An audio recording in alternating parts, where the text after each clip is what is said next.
Welcome to recipes in my way. இன்றைக்கி நம்ம அருமையான சுவையில் பள்ளிவாளையம் பன்னீர் கிரேவி தான் செய்ய போகிறோம். இது சப்பாத்தி, பரோட்டா, ரொட்டி, நான் எல்லாத்துக்குமே ரொம்ப பிரமாதமாக இருக்கும். இதை எப்படி செய்கிறது, இதுக்கு தேவையான பொருட்கள் என்ன பார்க்கலாம் வாங்க. 200 கிராம் பன்னீரை 1 இன்ச் நீளத்துக்கு கட் பண்ணி வச்சுருக்கேன். ஒரு சின்ன பவுலில் 1/2 டீஸ்பூன் உப்பு, 1/4 டீஸ்பூன் மஞ்சள் தூள், 1 டீஸ்பூன் மிளகாய்த்தூள், 3 டீஸ்பூன் கார்ன்ஃப்ளோர்.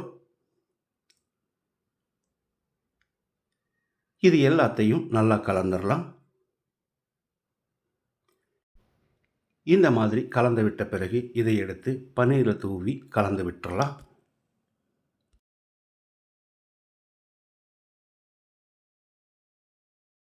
பன்னீரில் எல்லா பக்கமும் நல்லா கோட் ஆகிற மாதிரி கலந்து விட்டு ஒரு 10 நிமிஷம் வச்சிடலாம்.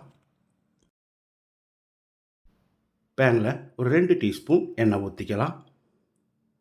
சின்னதாக 2 துண்டு பட்டை, 3 கிராம்பு, 2 ஏலக்காய், 1 நட்சத்திர சோம்பு, 1 இன்ச் அளவுக்கு இஞ்சியை 2ஆக நறுக்கி வச்சுருக்கேன், இதையும் போட்டுக்கலாம்.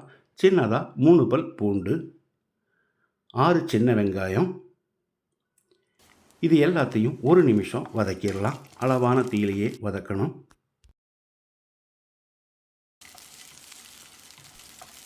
இப்போ இதோட 1 டீஸ்பூன் சோம்பு, கொஞ்சமாக முந்திரியையும் சேர்த்து ஒரு 10-20 செகண்ட் பரட்டி விட்டுறலாம். இதோடைய 1/4 கப் அளவுக்கு துருவின தேங்காயையும் சேர்த்துக்கலாம். மறுபடியும் 1 நிமிஷம் வறுத்துக்கலாம்.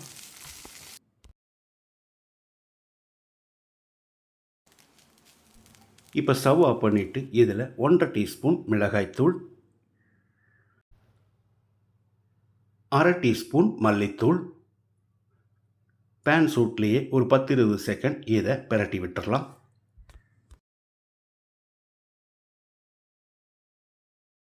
மசாலாவுக்கு தேவையான எல்லாத்தையும் வறுத்துட்டோம். இதை நல்லா ஆறின பிறகு மிக்ஸி ஜாரில் போட்டு வச்சுருக்கேன். ஒரு 1/4 கப் அளவுக்கு தண்ணி ஊற்றி பேஸ்ட்டாக அரைச்சி எடுத்துக்கலாம். பேனில் 1/2 டேபிள் ஸ்பூன் அளவுக்கு எண்ணெய் ஊற்றிக்கலாம். ஒரு கையளவுக்கு தேங்காயை சின்ன சின்ன துண்டுகளாக நறுக்கி வச்சுருக்கேன், இதை போட்டு ஃப்ரை பண்ணிக்கலாம். அளவான தீயில் ஒரு 30 செகண்ட் இதை ஃப்ரை பண்ணாலே போதும். இப்போ இதை எடுத்துடலாம்.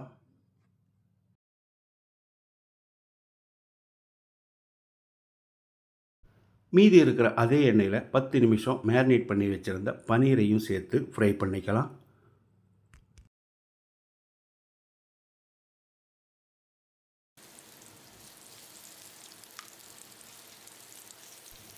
இந்த பன்னீர் ஃப்ரை ஆகிறதுக்கு ஒரு 2 நிமிஷம் பிடிக்கும்.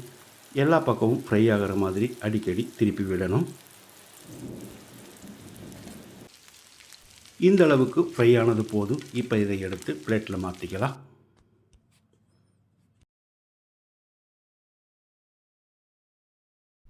மீதி இருக்கிற அதே எண்ணெயில் 1/2 டீஸ்பூன் சோம்பு, 2 கொத்து கருவேப்பிலை, 10-12 சின்ன வெங்காயத்தை நறுக்கி வச்சுருக்க, இதையும் போட்டுக்கலாம்.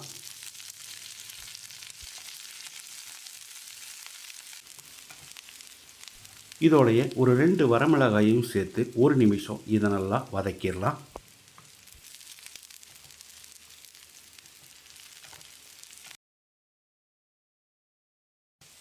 வெங்காயம் இந்த அளவுக்கு வதங்கினது போது 100 கிராம் அளவுக்கு ஒரு தக்காளியை நறுக்கி வச்சுருக்கேன், இதை போட்டு வதக்கிடலாம்.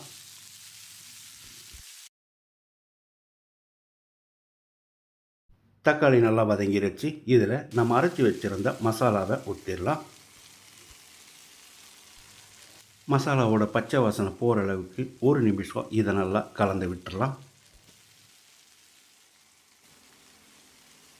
இந்த அளவுக்கு போது. இப்போ மிக்ஸி ஜார் அலசி ஒரு 1/2 கப் அளவுக்கு தண்ணி ஊற்றிக்கலாம்.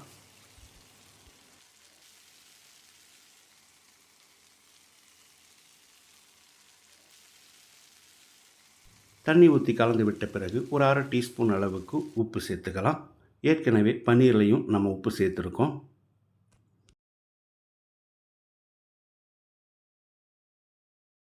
உப்பு சேர்த்து கலந்து விட்ட பிறகு ஒரு 5 நிமிஷம் மூடி வச்சு கொதிக்க விட்டுறலாம். இடையில அடிக்கடி கலந்து விடணும்.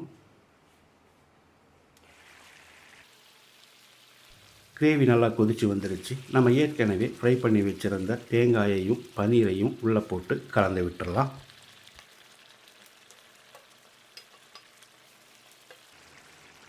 பன்னீர் சேர்த்த பிறகு அளவான தீயில 1 நிமிஷம் பன்னீர் உடையாத அளவுக்கு கலந்து விடணும். அதுக்கு பிறகு மல்லி இலையை தூவி கலந்து விட்டு இறக்கிடலாம்.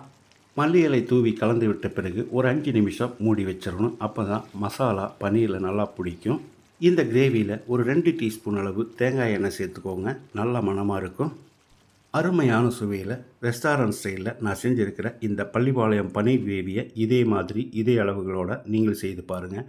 இந்த வீடியோ பிடிச்சிருந்தா லைக் பண்ணுங்கள், கமெண்ட் பண்ணுங்கள், ஷேர் பண்ணுங்கள். சப்ஸ்கிரைப் பண்ணாதவங்க சப்ஸ்கிரைப் பண்ணுங்கள். மறக்காமல் பெல் பட்டனை கிளிக் பண்ணுங்கள்.